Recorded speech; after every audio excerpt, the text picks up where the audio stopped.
Hi, guys, and welcome back to Calling Them Out. I am your host, Nefertari, and today it's all about confidence. It is a topic that I find all over the internet, and I have done so much research on all of the lies around confidence, and I want to fill you in on them.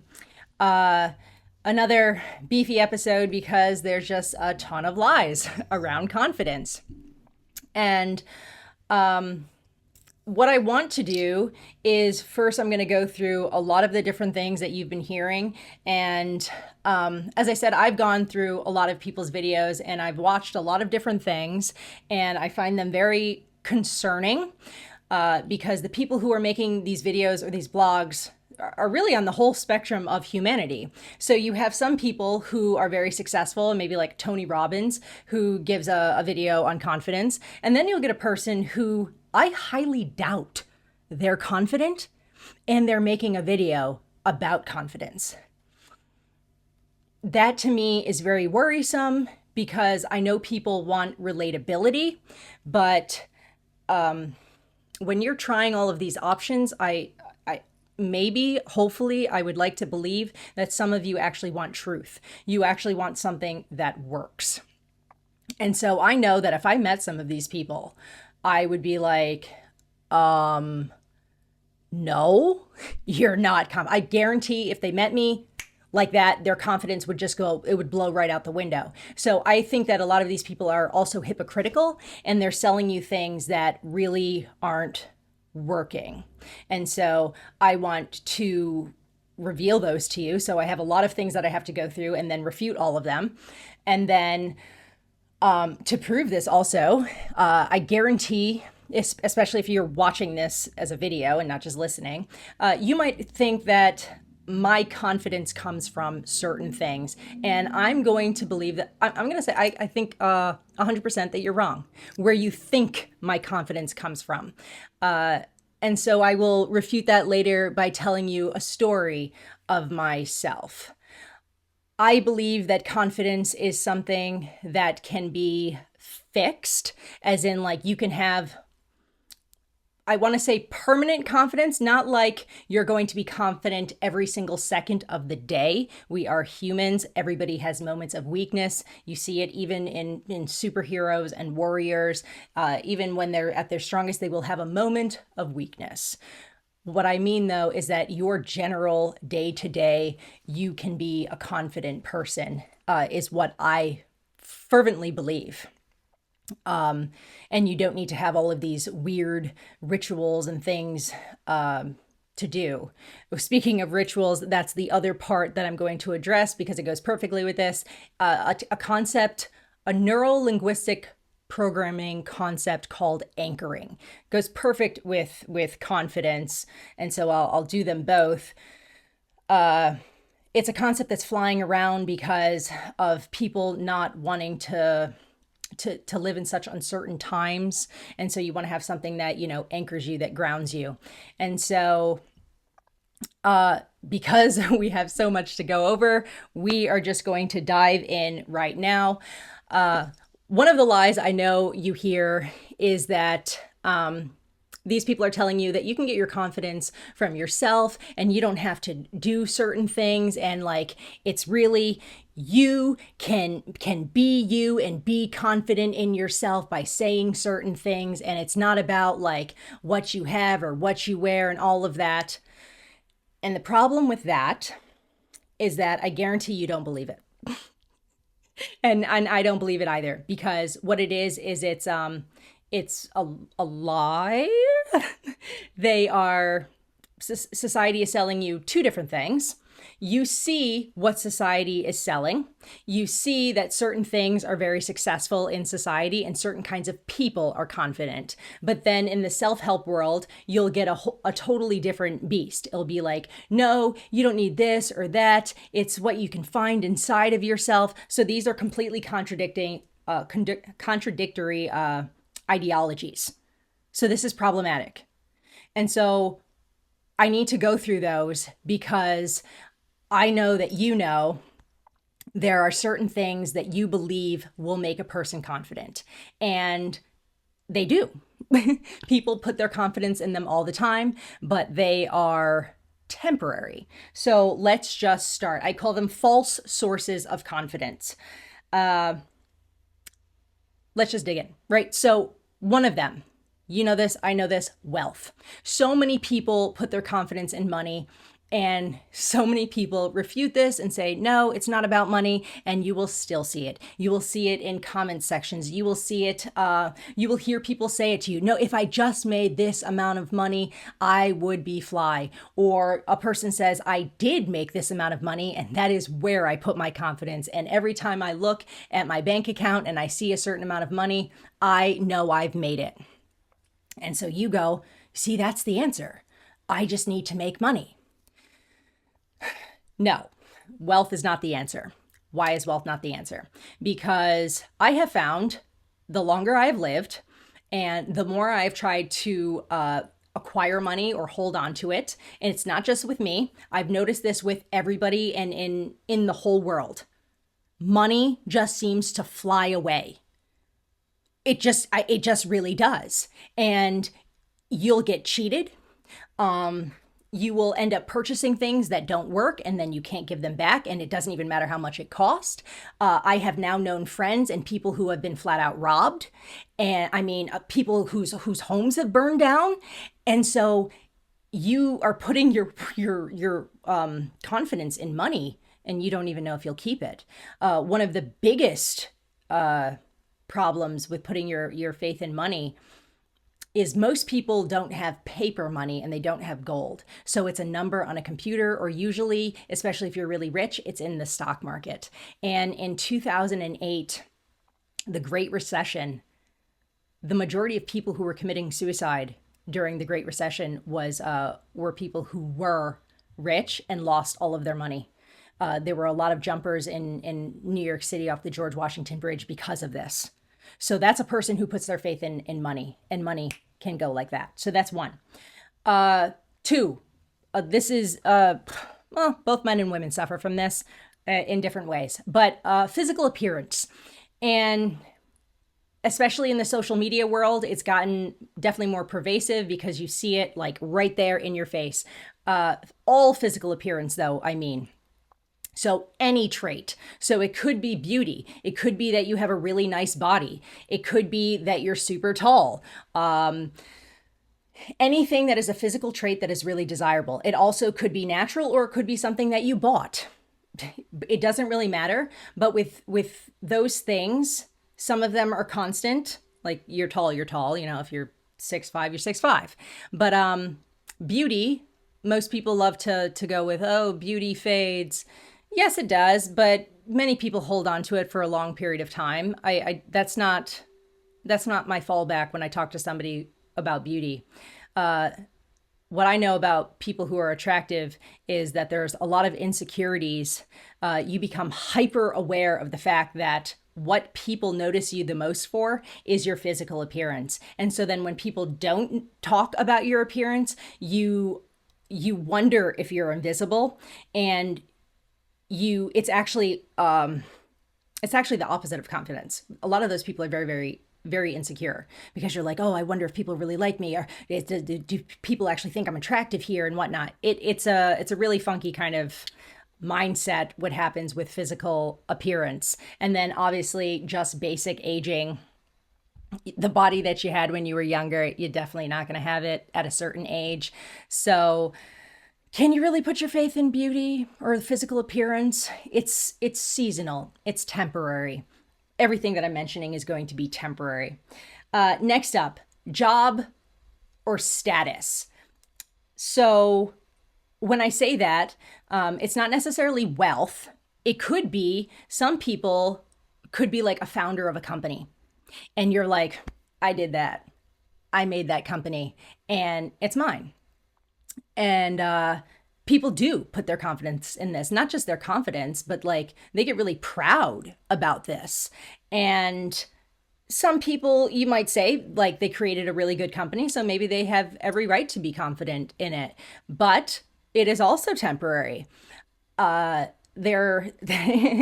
in a movie. It's in one of the Spider-Mans. It's Norman Osborn in the Spider-Man with Tobey Maguire. It's a fantastic scene, and it's based on what can really happen in real life. But I think it's one of the greatest displays of like multiple emotions in like a movie in like a short period of time. So William Dafoe does an amazing job. So he's in Oscorp, the company that he created, and the board of directors fires him. He shows so many emotions. I mean, he is aghast. He is confused. He's disappointed, and then he's like super angry. He's like, "You can't do this to me." And most people might say, "Can you fire a founder?" Yes, you can. Yes, you can. And it happened in real life as well. So I read Chip Wilson's book. He was the CEO and founder of Lululemon, and unbelievable. He's a phenomenal entrepreneur. I read it and I said, this guy is really, really great. He really knows his stuff, and he really had a heart for his company. He, what happened was he sold, well, his company went public. Maybe he didn't have good lawyers. Who knows what really happened in the works? But he did not maintain 51% of his company or even enough voting rights, and they voted him out of his company. He was very disappointed, as many people would be. I mean, who knows? He probably didn't write it in his book that he was straight up heartbroken. But can you put your confidence in even that? Just like that, it was taken away from him. So you might be jealous of those people. Don't be. Don't be, because it's also fleeting. Intelligence. Intelligence is one of those things. We're seeing a lot of it. There's different kinds of people on social media, but another group of them are the really smart people.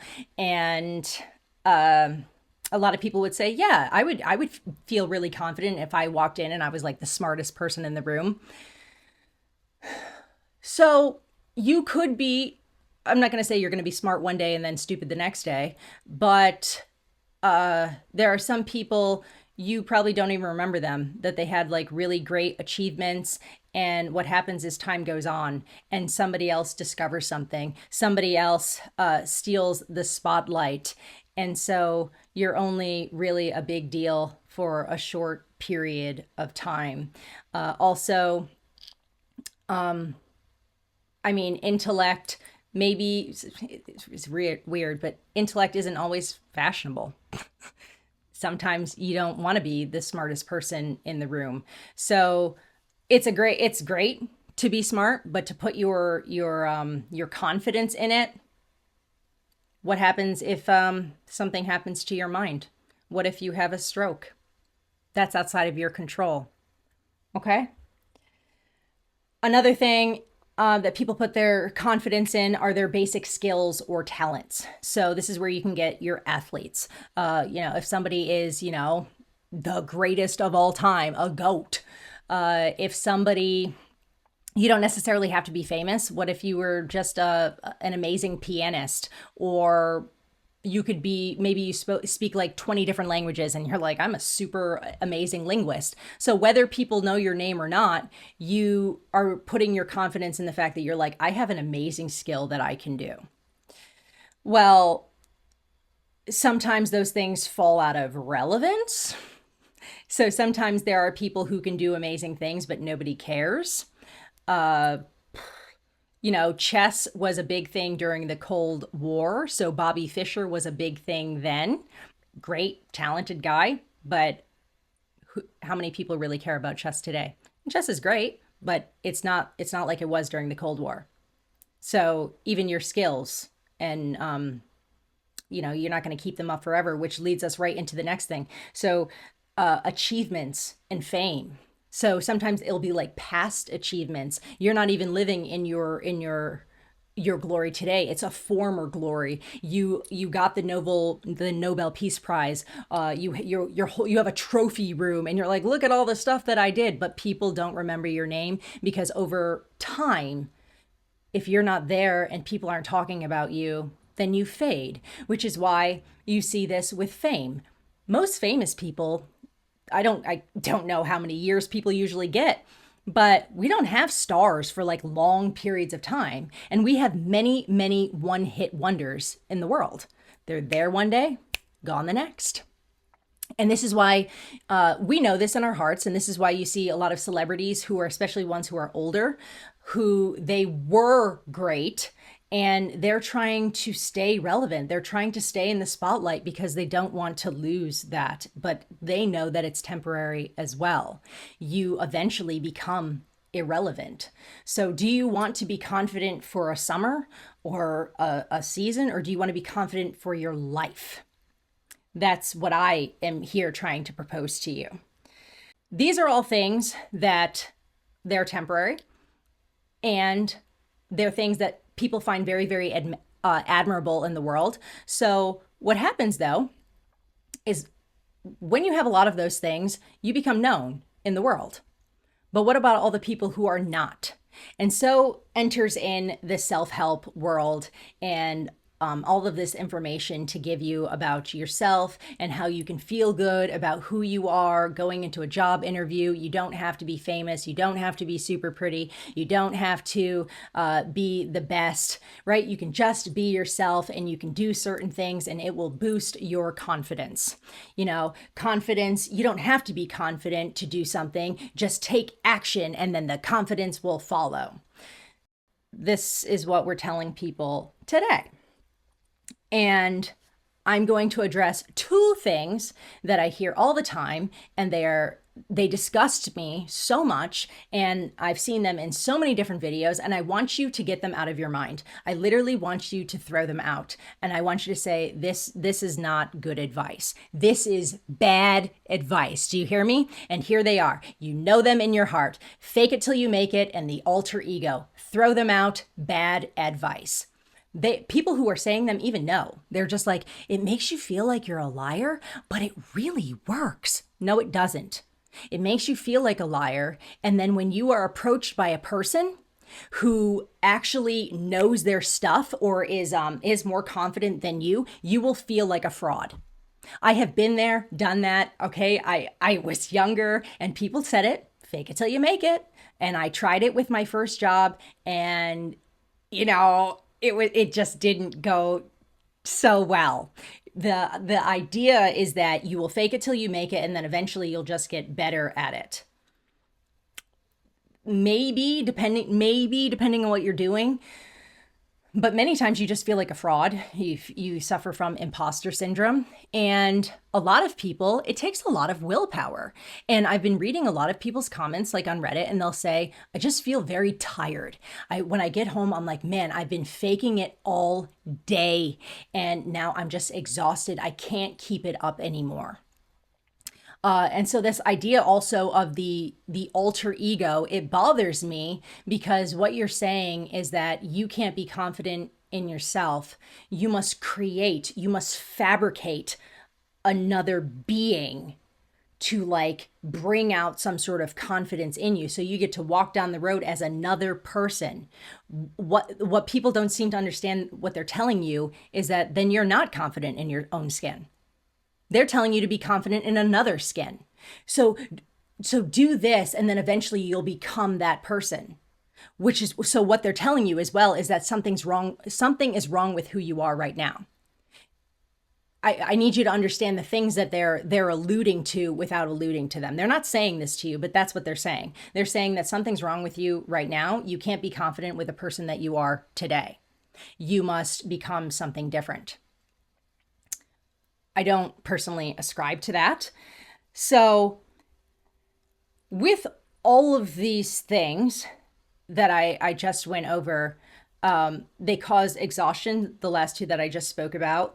And most things are fleeting or they're temporary forms of confidence. There's one last thing going on around with people, and it's the idea that they are confident and they don't care what other people say.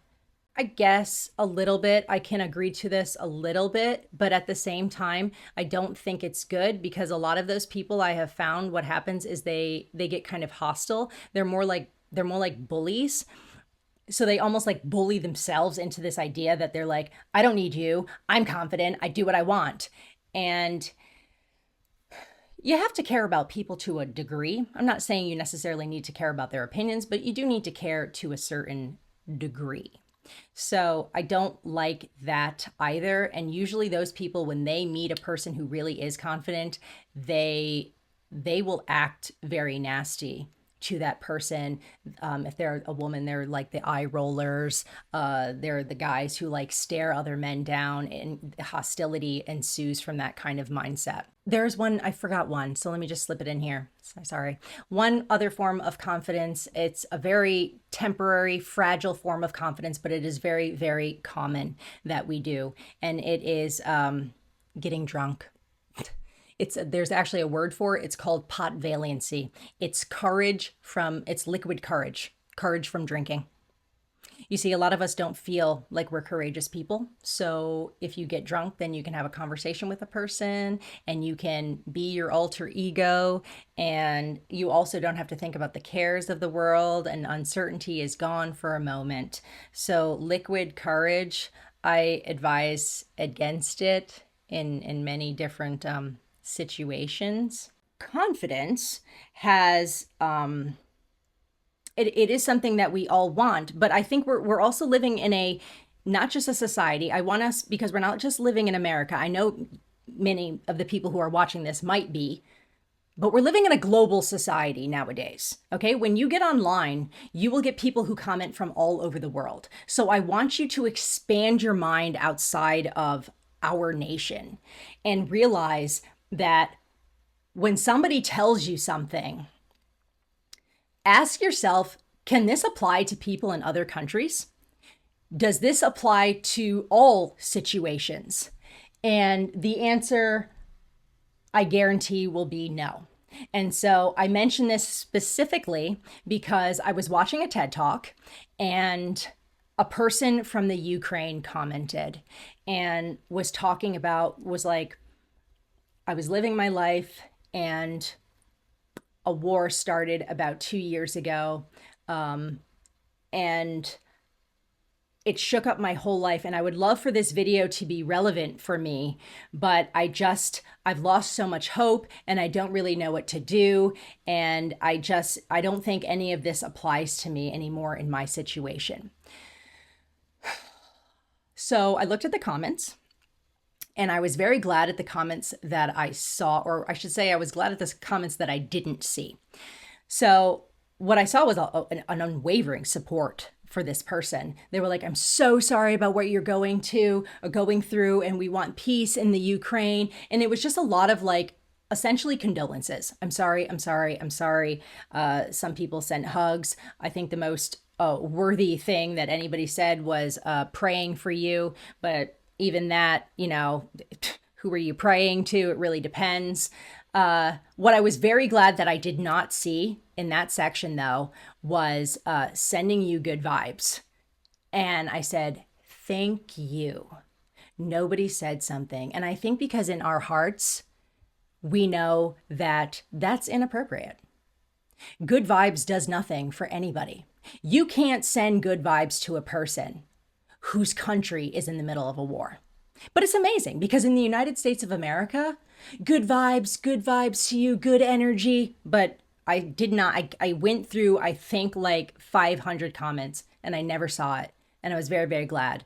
But that also means that we don't believe that there's any truth in sending somebody good vibes, especially in a time where there's something so large and out of control looming over a person like a war. And so what can those people do? Can they do the things that we're telling them to put their confidence in? When you're in a war-torn country, can you have self-confidence at that time? You see, that's why I think all of these strategies, they can't just work for us in peaceful times. They must also transcend to other nations and to other situations. Otherwise, they're not good. But we're very blessed in the United States of America, so we can do that.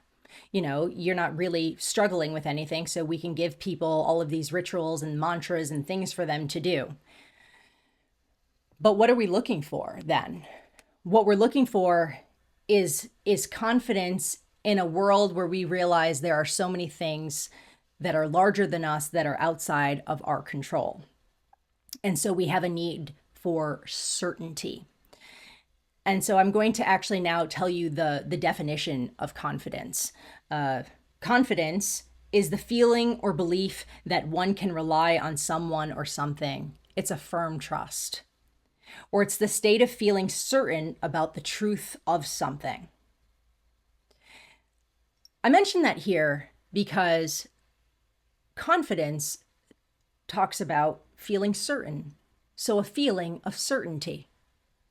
But we are living in like uncertain times, and society would tell you that you can't really be certain of anything. And embrace the uncertainty is an ideology we're giving people. And it just doesn't work because that's just not how humans are made. We don't like uncertainty like that. We would like to have something, some sort of hope. We want confidence, not just in ourselves. We would like confidence in our nation. We would like confidence in our future. So it doesn't work to tell somebody to embrace uncertainty. So what's happening? What happens next with people? A lot of people have been turning to astrology or tarot cards because they don't like this feeling of uncertainty, and so they would like to know what's going to come next. They would like some sort of guidance.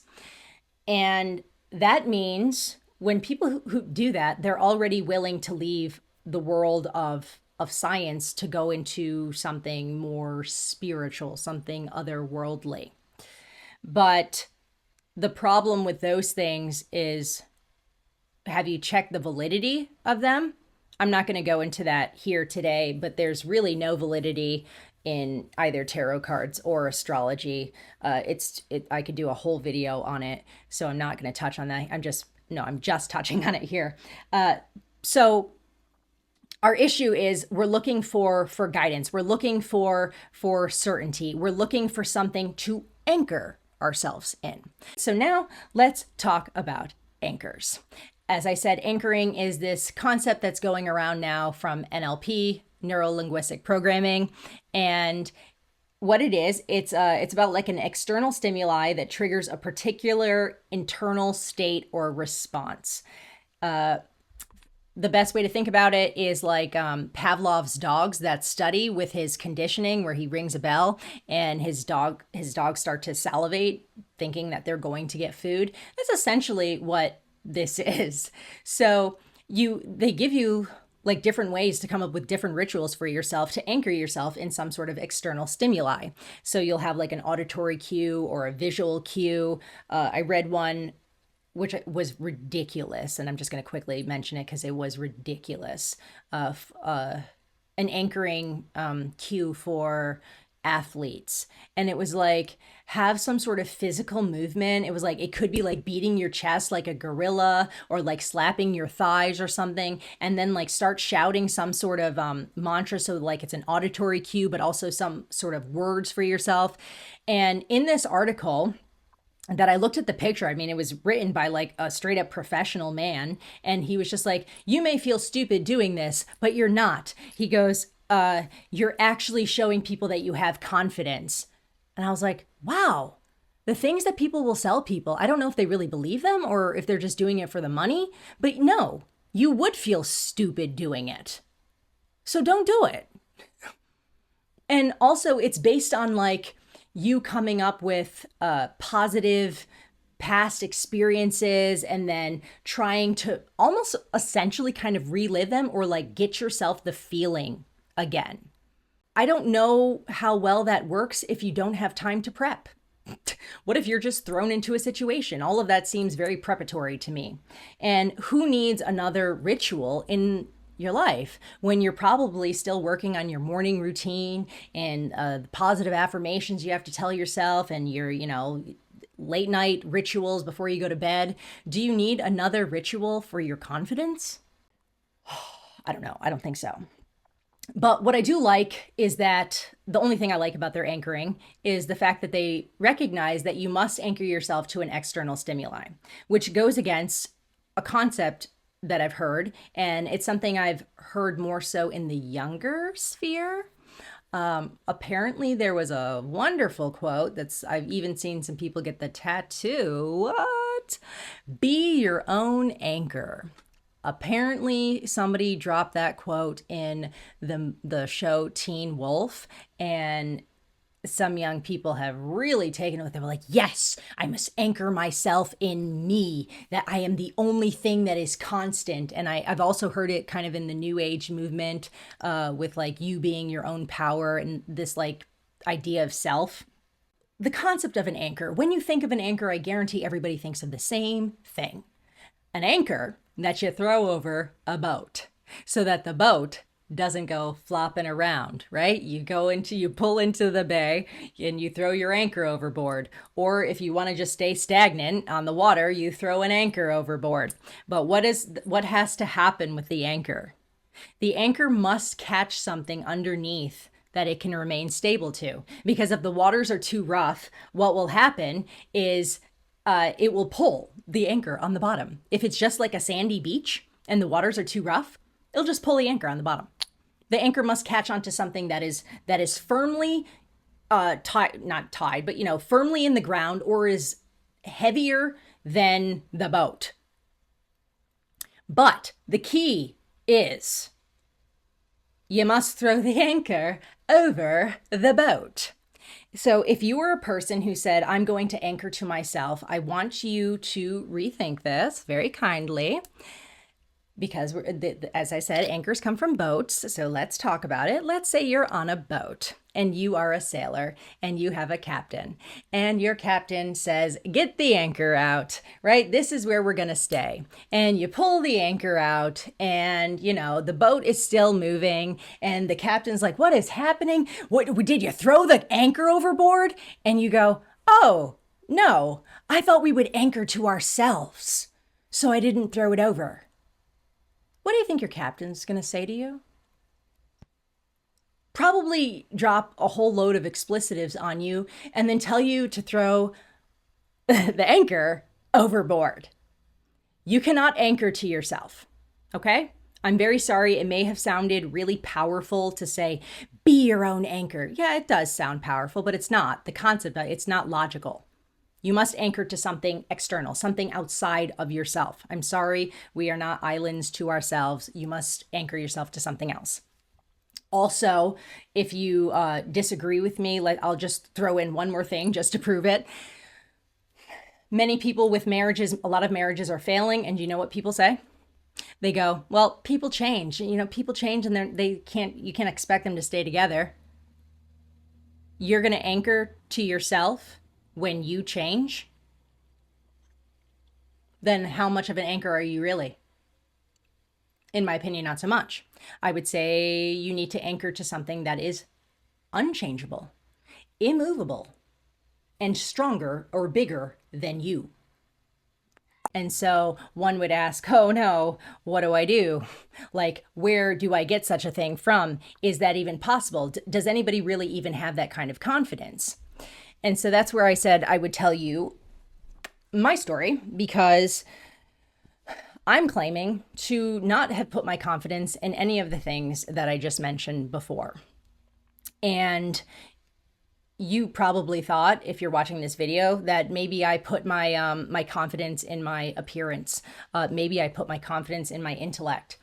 And so I want to touch upon these things because this will really drive this home for you.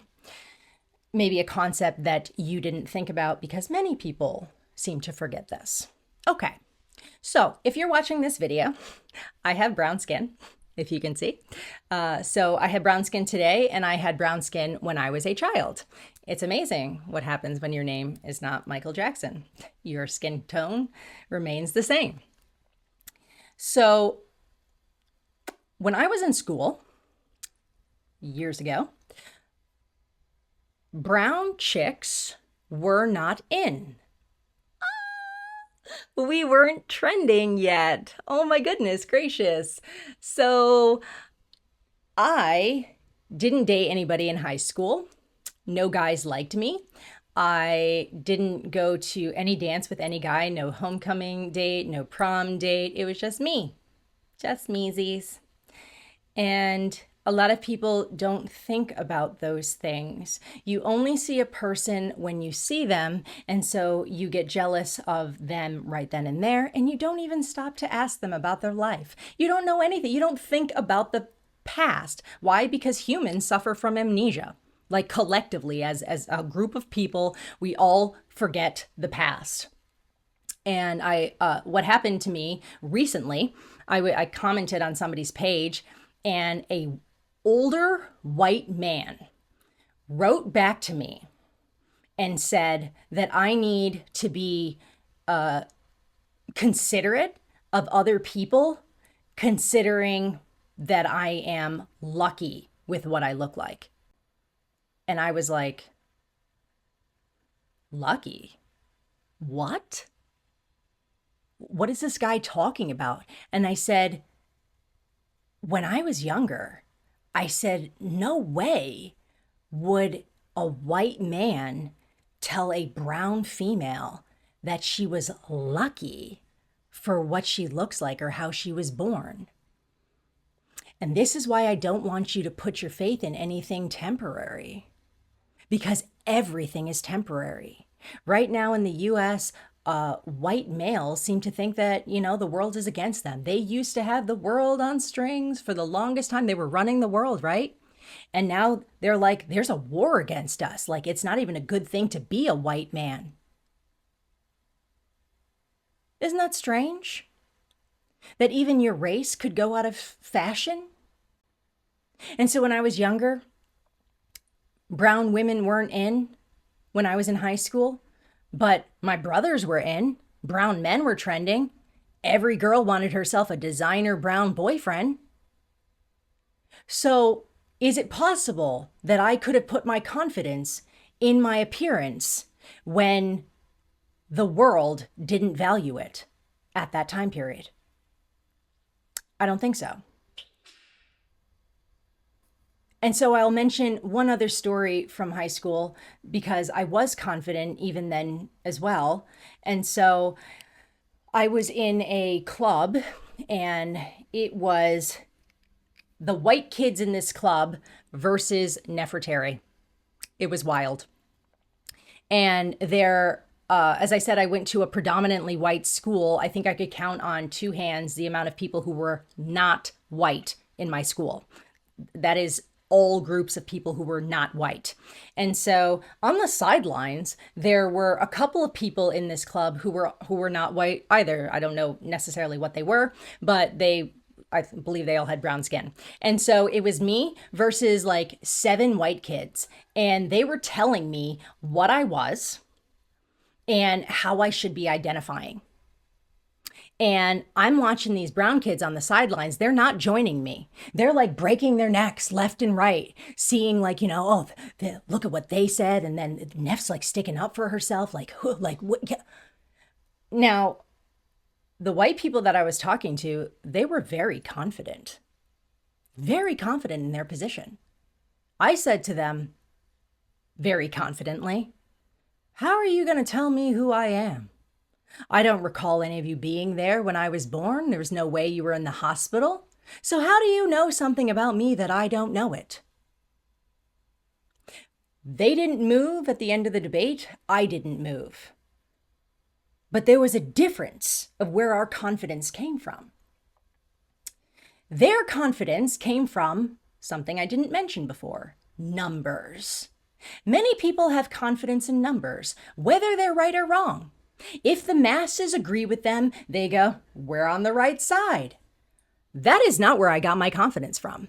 You see, I was on the side of truth, and that's where I get my confidence from. And that's where I got it from at that time period.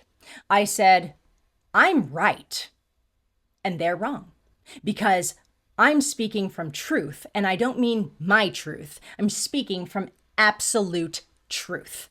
How are you going to tell me about my race or my ethnicity? How dare you? But they didn't think that way at that time period. And so my confidence about who I was comes from truth. So my last video that I made was on identity. because a lot of people can't have confidence because they don't know who they are. You see, I have confidence in who I am. I have confidence in general because I know who I am. And I know who I am because my identity and my confidence is steeped in truth. And so another lie that goes on in the world today that I will just touch on because it's also something you could make a whole episode about is absolute truth versus relative truth. My truth versus your truth. There is an absolute truth in the world, guys, and in our hearts, we know it. We just want to say that there isn't based on our feelings at the time period. But I'll give you a very quick example, and maybe, if you want to cause a ruckus wherever you are, especially if you're in school, then use this. You know how when you take a test, there's like an infinite amount of wrong answers, and there's like one right answer? Or when on those tests, there'll be like a true and false? What you should do is you should throw your paper back at your teacher and say, I can't take this test because, this is truth is relative, and these questions right here, it's a 50-50 true or false. Who's supposed to say that that's true? There's no such thing as absolute truth. Who's to say that my answer is wrong? And that's what you should do because that's what we're doing in life. And so I think you should just apply it to all situations. We should cause a ruckus in America. Throw this idea out of a lack of absolute truth. There is truth. There is. We're just failing to deny or to accept that there is. And so truth, the reason it's absolute is because the same thing that was true before is true today, is true tomorrow. Real truth. I'm not talking like a scientific discovery and then you're like, whoops, that was wrong. We've been telling people they need to stop eating fat and nope, fats are good. It's really the sugar. That's not a truth that was denied. It was just wrong all along. Do you understand the difference? It was wrong all along and they claimed that it was true. That's what's going on today. You're being told things and they're like, this is the truth, but it's not. Because it wasn't true yesterday, today, and tomorrow in the future. So what many people do is they'll have like positive affirmations, things that you say to yourself to make yourself feel more confident. I don't do that. I don't ascribe to positive affirmations, but I do believe in the power of language. And as I said, I am anchored in truth. So I would like to tell you some of the truths that I am anchored to, where my confidence comes from, how I can get up and confidently say, well, you know what? It doesn't matter who is here. It doesn't really matter the situation. I'm going to get through this. And well, let me just say them to you and you take from them what you wish. These are ones, and they are all about strength, which is essentially what confidence is. It's a strength. I can do all things through him who strengthens me. Be strong and courageous. Do not be terrified nor dismayed, for the Lord your God is with you wherever you go. For he himself has said, I will never desert you, nor will I ever abandon you, so that we confidently say, the Lord is my helper. I will not be afraid. What will man do to me? Yet those who wait for the Lord will gain new strength. They will mount up with wings like eagles. They will run and not get tired. They will walk and not become weary. Fear not, for I am with you. Be not dismayed, for I am your God. I will strengthen you. I will help you. I will uphold you with my righteous right hand. For God has not given us a spirit of fear, but of power and of love and of discipline. And he has said to me, my grace is sufficient for you, for my power is perfected in weakness. Most gladly, therefore, I will rather boast about my weaknesses, so that the power of Christ may dwell upon me. The truth is Jesus Christ. So the truth, as I said, was true yesterday, today, forever, but that's also the only other thing I've ever heard that applied to is Jesus. But Jesus also said, I am the way, the truth, and the life. I am the way, the truth, and the life. In Hebrews, he says, Jesus Christ is the same yesterday, today, and forever. Past, present, future. That is constant. And Jesus is God, and he is stronger than us. He is bigger than us. He is outside of us. He is external. Isn't that the rock I said we needed something outside of us, something stronger, something bigger to anchor ourselves to. You cannot anchor yourself to yourself. You are weak. You must anchor to something, someone who is stronger. And so there is only one verse in the Bible that mentions an anchor, this kind of anchor. So it's to hold firmly to the hope set before us. This hope we have as an anchor of the soul, a hope both sure and reliable. And that is Jesus Christ. What you're hearing from the world or outside in society is that you must be self-confident. You must anchor yourself, be your own strength, help yourself. From where will my help come? My help comes from the Lord who made the heavens and the earth. So my help comes from my Creator. That's who I put my identity in, and that's who I get my confidence from. My confidence is in the Lord. And so that is the honest truth. I was a young believer in Jesus Christ, and I have remained that way because I've always wondered why I was such a strong person when I was a child.